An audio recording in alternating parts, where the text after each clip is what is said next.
오늘 히브리서 1장 전체를 가지고 히브리서 산책 첫 시간을 좀 가지려고 합니다. 가장 큰 위로라는 제목으로 하나님의 말씀 함께 나누려고 하는데요. 오늘 설교의 목적은요, 가장 큰 위로를 소망하고 또 원하고 실제 가장 큰 위로를 누리는 삶을 살게 하는데 오늘 설교 목적이 있습니다. 히브리서에 대해서 잠깐 조금 설명하고 가면 좋을 것 같아요. 히브리서의 원래 히브리서 책의 제목이 히브리인들에게 이제 이런 의미를 갖고 있어요. 그러니까 이 편지를 받는 수신자들은 히브리 지역에 사는 사람들이거나 아니면 이방인들, 그러니까 유대인들이 아님에도 불구하고 예수 그리스도를 믿고 그리스도인의 삶을 시작한 믿음의 사람들에게, 그러니까 그 분위기가 있잖아요. 히브리 지역, 그러면 그 예루살렘 밖 이방 땅에 지금 믿음을 이어가고 있는 사람들에게 쓴 편지라고 했을 때, 역사적으로 보면 이 당시가 히브리서가 쓰여졌을 때가 60년대 말쯤 되니까 이제 왕성하게 복음이 전파돼서 히브리 지역까지 복음이 들어갔고, 복음이 들어간 히브리 지역에 이방인임에도 불구하고 구원받는 사람들이 실제 이제 막 나타나는 그런 상황 가운데 있었던 책입니다. 이 당시는 로마 제국의 통치를 받고 있었어요. 헬라 지역은 대표적인 이제 그런 지역이잖아요. 그러니까 로마의 통치를 받고 있고, 로마의 통치라고 한다면 이제 종교의 자유는 없는 거잖아요. 황제를 섬겨야 되니까. 그러니까 그런 분위기 속에서 예수 그리스도가 우리 주님이시다라고 고백하는 믿음의 사람들에게 히브리서 기자가 누구인지는 지금 분분하지만 누가 됐든지 이 히브리서를 통해서 히브리 지역에 살고 있는, 실제 내 삶 속에서 믿음 때문에 여러 도전을 받고 있는, 때로는 핍박과 환난을 당하고 있는 믿음의 사람들에게 쓴 편지라는 것을 우리가 그 배경 지식을 갖고 말씀을 보면 좋을 것 같습니다. 여러분, 그런 사람들이기 때문에 이 사람들에게 가장 필요한 것이 무엇이었을까요? 그러니까 외부로는, 사회적으로는 내가 가지고 있는 하나님을 믿는 그 믿음 때문에, 그냥 쉽게 말할게요. 내가 갖고 있는 종교 때문에 내가 탄압을 받고 있어요. 핍박을 받고 있고 박해를 받고 있어요. 이 사람에게 가장 중요한 것, 필요한 것은 무엇일까요? 오늘 설교 제목처럼 위로겠죠, 위로. 그러니까 내가 어떠한 은혜로, 어떠한 계기로 실제 온 세상을 지으신 하나님을 이렇게 마주하게 되는 놀라운 이제 믿음의 눈이 열렸다라고 한다면, 그 사람에게 지금 핍박당하고 박해당하는 환경 속에서 그 믿음을 포기해 이렇게 말할 수는 없는 거니까, 그 믿음을 갖고 우리 힘내자라고 하는 그 위로가 가장 필요하지 않겠어요? 그러니까 히브리서를 시작하면서 1장은 이제 그 이야기들을 하고 있다라는 거예요. 우리가 처음부터 끝까지 읽었지만 이게 무슨 말이냐 싶으셨겠지만 그 내용이 이제 그렇다는 거예요. 그걸 좀 설명하려고 합니다. 여러분, 위로하면 어떤 이미지가 떠오르세요? 위로. 내가 막 슬퍼하거나 힘들 때 누군가를 날 위로해주면 그 이미지가 있잖아요. 위로해주는 이미지. 로마서 12장 15절에 보면 웃는 자들과 함께 웃고 우는 자들과 함께 울라라는 말씀이 있어요. 그러니까 그런 이미지잖아요, 위로가. 등을 툭툭툭 두드려주면서 힘내자고, 괜찮다고, 이 시간도 다 지나간다고, 이걸 통해서 더 성장할 거라고 이렇게 같이 눈물 흘리고 같이 기뻐해주는 위로. 그게 이제 우리의 이미지인데, 히브리서 기자는 그런 위로를 말하고 있지는 않아요. 분명 이 편지를 받아보는 사람들은 위로가 필요해요. 격려가 필요하고요. 이 사람들이 믿음을 포기하지 않도록 뭔가 도전하는 것이 필요해요. 그게 객관적인 사실이고 맞는, 그 상황에 맞는 일인데, 히브리서 기자는 지금 어떤 것을 이야기하고 있냐면, 그렇게 함께 웃고 함께 울어주는 공감의 위로가 아니라 다른 위로의 방법을 이렇게 취하고 있다라는 거예요. 그러니까 감정에 막 힘들고 아프고 눈물 짓는 그 사람들의 마음에 내가 뛰어들어가서 함께 그 고통을 나눠지는 위로가 아니라, 히브리서 기자는 그 울고 있는, 눈물 짓고 있는 그 사람의 눈을 이렇게 잡아 끌어서 잡아 끌어서 이미지 한번 상상해 보세요. 막 이렇게 하고 있는 그에게 눈을 잡아 끌어서 하늘에 계신 주님을 보게 한다는 거예요. 그러니까 지금 나의 처한 이런 문제에서 조금 더 뒤로 물러나서 조금 더 높은 곳에서 그 문제를 보게 하는 그 믿음의 시선을 이 히브리서 기자는 이 수신자들에게 가지라고 말하고 있는 거죠. 예를 들면 이런 거 같아요. 우리 여러분 제주도 여행 갈 때 미로공원 이렇게 한두 번씩 가보잖아요. 저도 몇 년 전에 제주도 갔을 때 한번 이렇게 미로공원 가봤는데 아이들하고 함께 이제 이렇게 길을 찾으면 안 찾아져요. 찾는 방법 여러분 아세요? 미로에 빠졌을 때 미로를 뚫고 나가는 방법? 왼편이든 오른편이든 벽 하나를 그냥 끝까지 밀고 가면 떨어지지 않고 그 벽만 계속 따라가면 좀 뺑뺑 돌긴 하겠지만 결국에는 출구를 만나요. 뭐 그럴 수밖에 없죠. 미로라는 것이. 그러니까 미로공원에 가면 그 안에서 길을 찾으려고 사람들이 왔다가 갔다가 또 갔던 길을 되돌아왔다가 마주친 사람 또 마주치기도 하고 그래서 막 멋쩍어서 웃고 막 이러잖아요. 근데 그 미로를 어찌어찌 통과해서 거의 이제 출구 쪽으로 오면 그 미로 공원을 이렇게 내려다볼 수 있는 전망대를 이렇게 지나가게 돼요. 높은 곳에서 그 미로 공원 전체를 이렇게 보는 거예요. 보면 길이 보일까요? 안 보일까요? 보여요.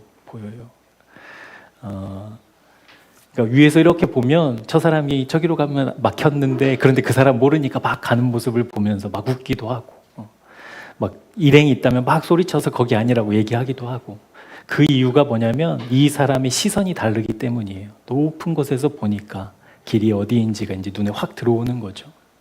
지금 히브리서 기자가 1세기 그 로마의 핍박 가운데 있는 그래서 어쩌면 그 자기가 갖고 있는 하나님을 믿는 믿음 때문에 사회적으로 이렇게 부당한 처우를 받고 있는 그래서 이거 그만둘까라고 때로는 어떤 사람들은 그렇게 고민하고 있는 그런 사람들에게 힘내라고 그런 위로가 아니라 눈을 들으라고 네가 보고 있는 네가 당하고 있는 그 핍박에서 눈을 들어서 우리 주님 바라봐야 된다라는 것으로 위로하고 있다라는 거예요. 우리의 상황이 있잖아요. 문제가 있고 여러분 문제 없는 인생은 없거든요. 그 인생에 찾아오는 여러 문제들, 여러 고난들, 어려움들 여기에서부터 그것이 분명한 현실이지만 이 히브리서 기자는 이 분명한 현실 속에서도 또 다른 현실, 우리를 중보하시고 우리와 함께 하시는 그 주님을 바라보도록 우리 시선을 끊임없이 되돌리고 있습니다. 여러분 이 시대도 참 위로가 필요한 시대인 것 같아요. 사람들 사는 거 보면 정말 참 대단해요. 그렇게 열심히 살아요. 새벽부터 밤까지.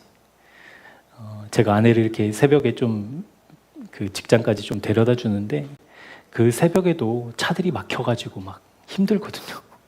그 짧은 거리를 막 40분씩 가야 돼요. 그러니까 사람들이 그렇게 바쁘게 사는데 그렇게 바쁘게 살아서 무엇인가를 얻고 그래서 많은 것을 누리는 것 같아 보이지만 실제 속은 이제 다 자기 속이 아니잖아요. 그런 시대를 우리가 살고 있어요.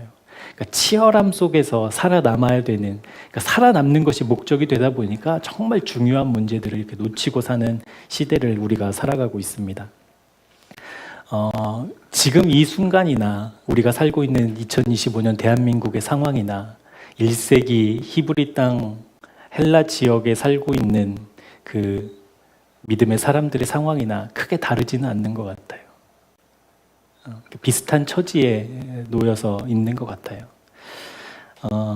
히브리서의 주제는 믿음의 사람이라고 한다면 이렇게 마땅히 바라봐야 되는, 분명하게 바라봐야 되는 그 믿음의 지점이 어디인가라는 것을 제시하고 있거든요.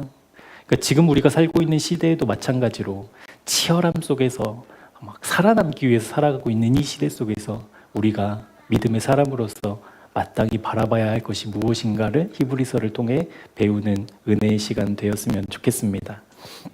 반듯하게 견지해야 될 믿음의 자세. 그러니까 내가 바라봐야 될 곳을 바라보고 그것을 바라보면서 다른 것을 바라보는 것이 아니라 내 모든 힘이, 내 모든 마음이 바라봐야 될 것을 놓치지 않기 위해서 꽉 붙잡고 사랑하는 주님의 사람들 되기를 축복합니다. 저와 여러분이 만약 믿음의 큰 위기, 문제를 만났을 때 여러분 함께 울고 웃어주는 사람 만나면 참 든든하겠죠. 위로가 되고 참 고맙기도 하겠고. 하지만 그 중에서도 가장 큰 위로, 오늘 설교의 제목처럼 가장 큰 위로, 다른 말로 하면 가장 완벽한 위로, 진정한 위로는 여전한 하나님을 바라보는 것이라는 것. 그것이 우리에게 가장 큰 위로라는 것, 그것을 반듯하게 깨닫는 이 시간 되었으면 좋겠습니다. 문제가 해결되고 상황이 나아지면 위로는 그냥 자동으로 되잖아요. 문제가 해결이 되면. 그럼에도 불구하고 해결되든 해결되지 않든 상관없이 여전히 내 상황과 환경과 여건과 분위기와 내 느낌과는 상관없이 여전히 나를 사랑하시는 그 주님을 얻는 것, 그 주님을 마주하는 것, 그 주님을 바라보는 것, 그리고 그 주님이 여전히 나를 바라보고 계신다라는 것을 마음에 실제되는 것, 그것이 진정한 위로라는 것, 그 위로를 우리 소망하고 기대했으면 좋겠습니다. 어떤 문제가 터지면 우리는 이제 그 문제를 위해서 그래서 기도하잖아요. 이 문제 때문에 어려워요, 힘들어요. 하나님 능력의 팔로 이 문제를 해결해 주세요라고 우리는 기도하잖아요. 그런데 그 기도가 뭐 쓸데없다라는 것을 말씀드리는 것이 아니라 그 문제가 하나님의 은혜로 해결됐어요. 너무 감사하죠, 기쁘고 위로도 될 테고. 그러면 이제 다시는 문제가 안 생겨요? 그 대답 없는 것이 여러분 대답이죠. 그러니까 문제가 만났어요. 그래서 해결이 됐어. 그럼 다시는 문제가 없는 게 아니잖아요. 문제는 끊임없이 와요. 끊임없이. 이 문제가 지나가면 또 다른 문제가 오고, 또 다른 문제가 지나가면 또 다른 문제가 오고. 이제 우리 인생에서 이렇게 경험하는 일들이잖아요. 끊임없이 이것들이 반복되는데 이 문제가 사라져야 하나님 내가 힘이 나겠어요 라는 그 우리 잘못된 생각을 좀 고치자라는 거예요. 바꾸자. 단순히 문제 해결을 위한 기도는 그러니까 그 기도가 필요하지만 우리가 이 기도로만 우리의 신앙을 유지하면요, 결국에는 우리의 신앙이 되게 가난해져요. 그러니까 문제 해결을 위해서 주님을 부르는 기도가 내 기도의 주라고 여긴다면, 그러니까 내 기도의 주된 기둥이 문제 해결을 위해서 주님을 부르는 거라면 지금이야 이렇게 문제가 해결되고 사라지면 너무 좋겠지만 이게 시간이 가면 갈수록 우리의 믿음은 이렇게 점점 가난해지는 것을 경험하게 될 겁니다. 그래서 히브리서는 오늘 그 얘기를 하고 있는 거예요. 문제 해결, 핍박, 어려움, 박해, 이것이 떠나가서 나 마음 편히 예수 좀 믿고 싶다, 그것이 나에게 필요하다라는 그런 마음을 갖고 있는 사람들이 있다면 그들에게 무엇을? 하나님을 마땅히 바라봐야 된다는 것. 우리 주님께 둔 그 믿음의 시선을 결코 다른 것에 옮기면 안 된다라는 것을 반복해서 이야기하고 있습니다. 그래서 히브리서 저자는 그렇게 반복되는 여러 가지 문제와 어려움 속에서도 분명히 나와 함께 하시는 그 하나님을 바라보라고 권면하고 있고요, 선포하고 있습니다. 온 세상을 지으신 하나님, 그 하나님이 변함없이 나를 사랑하신다라는 것, 그것이 그냥 단순한 지식이 아니라 나 그렇게 알아라는 것이 아니라 실제 나를 바라보시는 그 주님과 내 마음이, 내 눈이, 내 존재가 마주치는 그 믿음의 실제를 누려야 된다라고 이야기하고 있다라는 겁니다. 여러분, 이것이 믿음의 사람이라고 한다면 누구나 이렇게 공통된 고백이거든요. 하나님이 변함없이 날 사랑하셔. 하나님의 그 사랑은 결코 변하지 않아. 아멘이시죠? 그게 믿음의 사람이라고 한다면 이렇게 공통된 고백이에요. 그 고백을 한번 여러분 찾아볼게요. 말씀을 로마서 8장 37절에서 39절까지입니다. 로마서 8장 37절에서 39절까지 우리 함께 합독하도록 하겠습니다. 로마서 8장 37절에서 39절입니다. 그러나 이 모든 일에 우리를 사랑하시는 이로 말미암아 우리가 넉넉히 이기느니라. 내가 확신하노니 사망이나 생명이나 천사들이나 권세자들이나 현재일이나 장래일이나 능력이나 높음이나 깊음이나 다른 어떤 피조물이라도 우리를 우리 주 그리스도 예수 안에 있는 하나님의 사랑에서 끊을 수 없으리라. 아멘. 여러분, 이것은 그렇게 그냥 삼자가 아니에요. 실제예요. 사실이에요, 사실. 하나님이 그 무엇으로도 끊을 수 없는 사랑으로 우리를 지금도 돌보고 계셔요. 그런 관점에서 보면요, 여러분, 성경이 좀 달리 보여요. 어떤 개념이냐면, 여러분, 성경은 실제로 창세기 1장만 기록되고 요한계시록까지 기록될 필요가 없는 책이잖아요. 무슨 말씀이냐면, 하나님이 우리를 사랑하셔서 그렇게 하나님을 떠나고 배반하고 하나님을 모른다 하는 사람들을 끊임없이 불러내시는, 끊임없이 사랑으로 다시 돌아오라고 외치시는 그 성경을 하나님이 기록할 이유가 없다고요. 그런데 무엇 때문에? 하나님의 사랑 때문에, 지금 사도 바울이 얘기하고 있는 그 무엇도 끊을 수 없는 사랑 때문에 하나님이 또 실패하고 또 배반하고 또 하나님 모른다고 하고 또 하나님 없이도 잘 살 수 있다고 하고 또 바벨론을 세우는 이 사람들을 향해서 시간의 역사의 구간마다 곳곳마다 우리 하나님이 나타나서 역사하시잖아요. 그것이 성경으로 기록되어져 있잖아요. 근데 하나님 입장에서는 여러분 그냥 이것들 말 안 듣네 안 해도 되시거든요. 근데 기록되어 있다라는 것은 오늘 로마서 8장 37절에 39절까지 얘기하고 있는 이 하나님의 사랑이 실제이기 때문에, 진짜 그렇기 때문에 우리에게 역사를 통해 말씀하시고 우리를 사랑하시는 주님의 기록들이 우리가 보는 성경에 이렇게 남아 있다라는 겁니다. 오늘 말씀을 다시 보면요, 그렇다라는 거예요. 우리가 주님 안에서 그냥 이기는 것이 아니라 어떻게 이겨요? 넉넉히 이깁니다. 할렐루야. 주님 안에서. 지금 잠깐 승리가 아니에요. 완전하고 완전한 승리예요. 지금 이 문제가 해결되어서 다시는 내가 문제를 만나지 않아 라는 그런 삶이 아니라, 그리고 또 다른 문제를 만나 또 위로가 필요한 그런 내가 아니라 완전한 위로를 통해 우리가 든든하게 주님을 바라보고 그 어떤 문제와 그 어떤 시험과 그 어떤 박해 속에서도 하나님을 찬양하고 고백할 수 있는 그런 믿음의 삶이 여러분 가능하다라는 거예요. 로마에 가면 콜로세움이 있잖아요. 콜로세움에 그 기록된 그 역사적인 자료들을 보면 콜로세움 앞에 이렇게 골목골목들마다 그리스도인들이 죽을 때 이게 사자나 호랑이들의 이제 잡아먹히잖아요. 그러면 사람들의 환호성이 막 일어난 다음에 들렸던 소리가 우드득 우드득 뼈가 이제 끊어지는 소리가 이게 골목골목마다 울렸대요. 이제 그런 기록들이 있거든요. 근데 우리가 잘 알고 있듯이 그때 순교했던 그리스도인들이 비참하게 죽은 게 아니었거든요. 막 배고파서 잡아먹으러 달려오는 그 맹수들 앞에서 하늘을 바라보며 하나님 찬양하고 우리 예수 그리스도의 놀라우심을 노래하면서 죽음을 맞이했다라는 것. 그러니까 사람들이 이제 막 기겁을 한 거예요. 그러니까 자기들은 살려고 막 도망치는 사람 구경하러 왔는데 이 사람들은 그냥 자기 팔을 내주는 거예요. 자기 머리를 내주고 우리 주님 노래하면서. 여러분, 이게 사람의 의지로 될 수 있는 일이 아니잖아요. 지금 로마서는 그걸 이야기하고 있습니다. 그 무엇으로도 끊을 수 없는 하나님의 사랑이 여전히 있다고, 그것이 나에게 연결되어 있다고, 그것이 진정한 위로라고 고백하고 있습니다. 사랑하는 여러분, 우리 교회가 그런 교회가 되었으면 좋겠어요.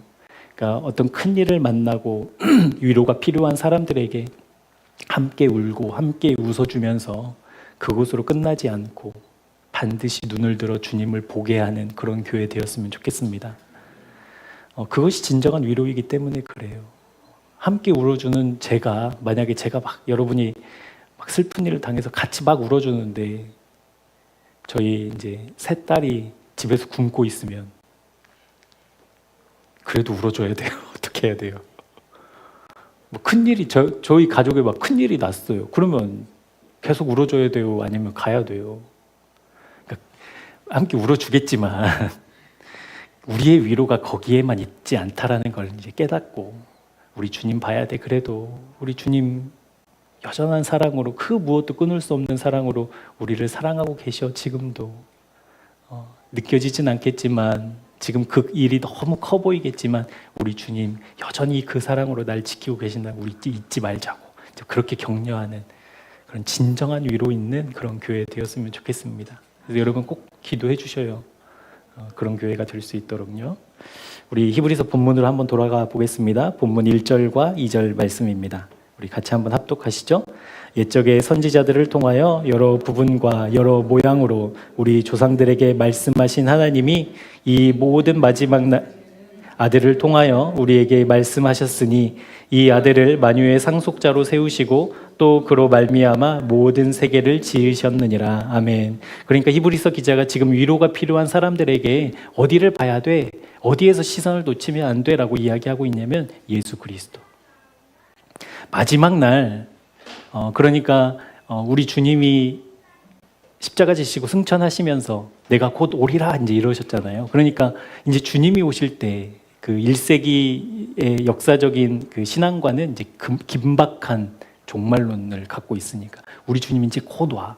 그러니까 그 마지막 날이 지금이에요. 지금 그 히브리서가 쓰여지고 있는 지금 이 마지막 날은 누구를 통해서만 이야기를 하셨다? 아들을 통해서만 이야기하셨다. 예수 그리스도의 그 복음, 예수 그리스도가 공생애를 통해서 우리에게 선포하신 하나님의 말씀이 하나님의 뜻이다라는 것을 이제 다시 한번 기억하라고 이야기하고 있다라는 거예요. 그러니까 지금 위로가 필요한 상황에서 우리의 위로가 필요한 내가 어떤 위로를 받을 것이냐라는 문제보다도 지금 위로가 필요한 나에게 필요한 믿음의 자세, 믿음의 시선은 무엇이냐면 이미 우리에게 말씀하신 그 예수 그리스도를 주목하는 것. 우리 주님이 뭐라고 말씀하셨지? 우리 주님이 뭐라고 우리에게 가르쳐 주셨지라는 것을 생각하고 묵상하라는 거예요. 60년 말이기 때문에 예수님 돌아가시고 한 30년 정도 지난 거잖아요. 30년에서 35년. 그러니까 예수님으로부터 직접 그 가르침을 받은 사람들, 예수님을 목격한 사람들이 여전히 살아있는 때잖아요. 그러니까 우리 주님이 살아계실 때 공생의 기간 동안에 선포하신 하나님 나라의 그 복음, 그것이 지금 무엇을 말하고 있느냐라고 히브리서는 일깨우고 있다라는 겁니다. 이게 왜 중요하냐면요. 이 당시에는 여러분 유대 땅에도 마찬가지고 뭐 헬라 지역도 마찬가지고 하나님을 믿는 믿음이 믿음으로 뭐라고 할까요? 믿음으로 남아있지 않고 종교로 남아있었어요. 종교. 그러니까 하나님을 믿는 믿음의 표는 있지만 실제 예수님이 마태복음 23장에서 서기관들과 바리새인들을 막 비난하시면서 너희들이 행위는 있지만 마음은 하나님께 없다 이제 이런 비판들을 막 하시잖아요. 그러니까 이 당시에 그 유대교 그리고 유대인들로부터 이렇게 전해져 내려온 야훼 신앙, 이것은 종교로 그냥 남아 있었던 거예요. 그러니까 행위로. 그러니까 예배도 드려요, 제사도 드리고요, 막 그렇게 하나님의 말씀을 공개적으로 선포하기도 해요. 그런데 그들은 하나님을 경외하는 마음이 없었어요. 이해되시죠? 그러니까 교회에서 예배 드려요, 막 이렇게 찬양도 하고 헌금도 하고 기도도 하고 막 그러는데 실제 나는 하나님을 안 믿어. 근데 이게 문화이기 때문에 그냥 쭉 전해져 내려오는 거예요. 그래서 그 종교 지도자들이 이렇게 딱 지나갈 때 이제 기득권이잖아요, 기득권. 그 사회에서 기득권. 이제 그런 문화를 갖고 있었다라는 거예요. 그러니까 그들의 마음에는 하나님을 경외하지 않는 마음. 그러니까 하나님이 진짜 말씀하시고 포기하지 않으신다라고, 그렇게 믿음의 사람들을 붙잡으시고 하나님의 뜻을 이루어 가시는 하나님의 사랑하심과 하나님의 역사가 그냥 표면적으로만 남아 있었던 거예요. 그런 문화와 사회적인 분위기 속에서 예수님께서는 공생애를 통해 그 종교의 정면으로 도전하시잖아요. 그러니까 이 종교에 예수님이 닭 앞에 서서 아니라고 얘기하시잖아요. 그러니까 대표적인 논쟁이 이제 안식일 논쟁이죠. 안식일 논쟁에 이제 왜 일하냐 막 이렇게 따지니까 안식일에 좋은 일을 하는 것이 맞지 않냐? 선한 일을 하는 것이 맞지 않냐? 라고 얘기하면서 병든 자를 고치시니까 그때부터 이제 예수님 죽이려고 하는 거거든요. 그러니까 종교와 실제 믿음이 부딪힌 거예요. 예수님 공생의 기간에. 그러니까 히브리서를 받아보니 수신자들이 히브리서가 말하고 있는 이 마지막 날의 아들을 통해서 말씀하셨다라는 모든 의미가 이제 거기로 집중되는 거예요. 내가 지금 믿고 있는 이 믿음이 종교인가 아니면 실제 하나님과 교제인가? 내가 이 로마로부터 때로는 유대인들로부터 핍박당하고 있는, 박해당하고 있는, 고난당하고 있는 이 사실이 내 종교적인 문제인가 아니면 하나님과의 실제 관계인가 이것을 생각해 보라고 지금 이야기하고 있다는 거예요. 여러분, 이게 종교라고 한다면 이렇게 핍박받을 이유가 없어요. 그렇죠? 여러분, 뭐 중국이나 아니면 하나님 믿지 않는 그런 나라들에서 여러 가지 조건을 갖고 이렇게 하나님 믿는 걸 허용하는 것도 아니고 안 하는 것도 아니지만 표면적으로는 막 교회도 있고 하지만 실제로 그 안에 보면 그걸 종교로 하면 얼마든지 가서 예배할 수 있잖아요. 예배의 모습을 갖고 예배 드릴 수 있잖아요. 찬송도 하고 종교적인 거라면. 근데 우리는 그걸 거부하잖아요. 왜요? 이건 그냥 종교의 문제가 아니기 때문이에요. 실제 우리의 믿음은 아까 로마서에서 말했던 그 무엇도 끊을 수 없으신 하나님의 사랑이 우리를 붙잡고 있고 그렇게 내가 붙잡힌 바 되었다라는 것을 깨달아서 그 사랑을 경험하는 실제잖아요. 실제. 할렐루야. 우리의 믿음은 여러분 그런 거예요. 그래서 지금 헬라 지역이나 유대 땅이나 그렇게 하나님을 믿고 핍박당하는 사람들이 이 핍박당할 때 그것을 생각했다라는 거예요. 내가 왜 지금 이렇게 핍박당하고 있지? 실제 하나님과의 관계가 우리의 믿음이라고 한다면 이 핍박은요, 영광일까요? 아닐까요? 이제 그걸 생각해 보라고 하는 거예요. 그걸.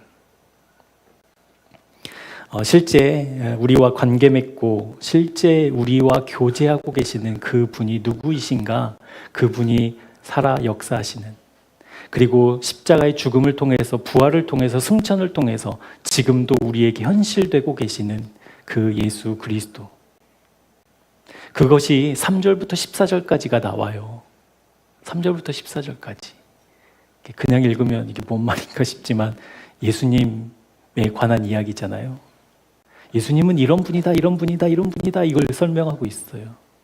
그러니까 내가 신앙하는, 내가 믿는, 그리고 나에게 생명을 주시고 나에게 구원을 주시는 그 예수 그리스도와 끈끈하게 연결된 나를 확인하고 또 확인하라고. 그것이 진정한 위로라고. 이 핍박이 끊어지고 박해가 끊어지고 어려움이 사라지는 거 위로지. 위로긴 한데 또 핍박이 오면 어떡해. 또 다른 핍박이 있을 텐데 그때는 어떻게 할 거야? 히브리서 기자는 지금 그 얘기를 하고 있는 거예요. 우리와 실제 관계 맺고 교제하시는 그 주님을 바라보라고. 그래서 3절부터 14절까지 그 이야기를 쭉 하고 있는데 이것을 요약하면 이런 겁니다. 저와 여러분이 믿고 있는 하나님은 그렇게 시시한 분이 아니다라는 거. 할렐루야. 우리가 주님을 믿으면서도 어려움 때문에 눈물 흘리죠. 때로는 왜 이런 아픔과 고난을 나에게 허락하시냐고 때로는 하나님께 원망스러운 기도도 올려드리죠. 맞죠? 우리의 연약함이 있으니까. 근데 히브리서 기자는 분명하게 바라봐야 된다고 지금 이야기를 하고 있는 거예요. 우리가 믿는 그 예수 그리스도, 그 주님으로부터 받은 이 생명, 그거 그렇게 시시한 거 아니야. 그렇게 능력 없지 않아. 그러니까 그 주님 주목하고 바라봐야 돼. 그 주님을 얻을 때 진짜 위로가 있는 거야 라고 이 히브리서를 시작하고 있습니다. 이렇게 위대하신 우리 주님께서 이 땅에 오셔서 공생애를 사시고 하나님 나라의 복음을 전파하셔서 막 유대 사회를 대격변시키셨어요. 어떠셨어요? 우리 주님 오셔서 끝은 십자가에서 죽으셨잖아요. 그러니까 종교 지도자들이 봤을 때 예수는 실패한 사람이에요. 맞죠? 뭐 자기가 하나님의 아들이라더니 죽었네.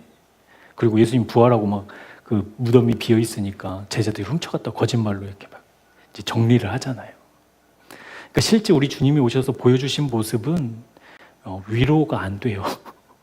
그 모습만으로는 위로가 안 돼요.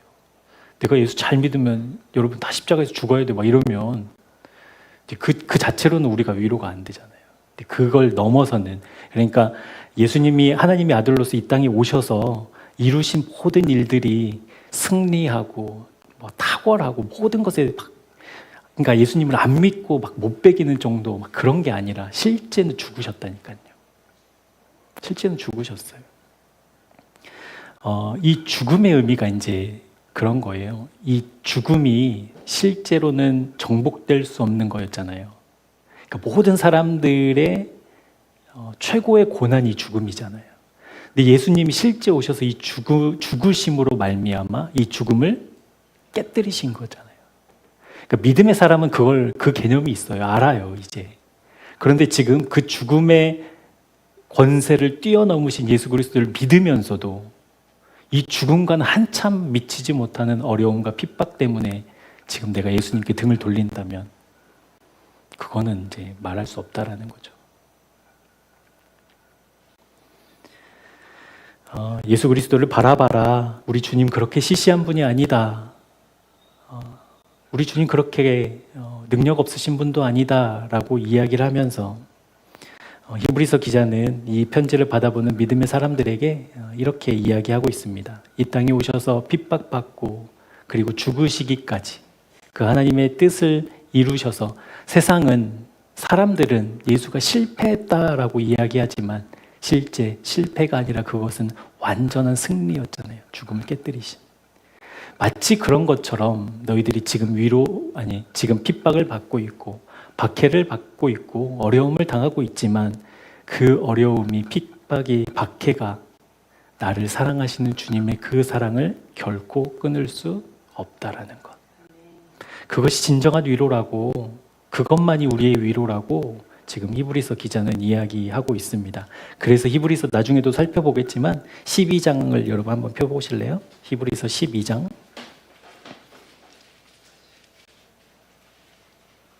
12장 1절부터 3절까지 말씀입니다. 그래서 지금 이 이야기를 다시 하고 있는 거예요. 히브리서 기자는. 우리 같이 합독해 보죠. 이러므로 우리에게 구름같이 둘러싼 허다한 증인들이 있으니 모든 무거운 것과 얽매이기 쉬운 죄를 벗어버리고 인내로써 우리 앞에 당한 경주를 하며 믿음의 주요 또 온전하게 하시는 이인 예수를 바라보자. 그는 그 앞에 있는 기쁨을 위하여 십자가를 참으사 부끄러움을 개의치 아니하시더니 하나님 보좌 우편에 앉으셨느니라. 너희가 피곤하여 낙심하지 않기 위하여 죄인들이 이같이 자기에게 거역한 일을 참으신 일을 생각하라. 할렐루야. 여러분, 우리의 위로는 이거예요. 우리 주님이 이미 다 지나가셨어요. 다 통과하셨어요. 그래서 십자가에서 죽은 것처럼 보였지만 죽음의 권세를 깨뜨리시고 다시 부활하셔서 영원한 이 피조 세계를 다스리시는 하나님으로 하나님 보좌 우편에 앉아 계시잖아요. 그렇다라고 한다면 그 주님의 발자취를 따라가는 우리가 지금 당하는 여러 가지 문제들, 어려움들, 아픔들, 그래서 이 문제가 당장 사라지면 좋겠는 그 마음을 정돈해서 나 주님 잃어버리면 안 돼요. 나 그 주님으로부터 다른 것 바라보면 안 돼요. 가장 먼저 가장 분명하게 우리 주님 바라보는 믿음의 눈 허락해 주세요라고 기도하는 사람만이 하나님의 진정한 위로를 받는 믿음의 사람이 될 줄로 믿습니다.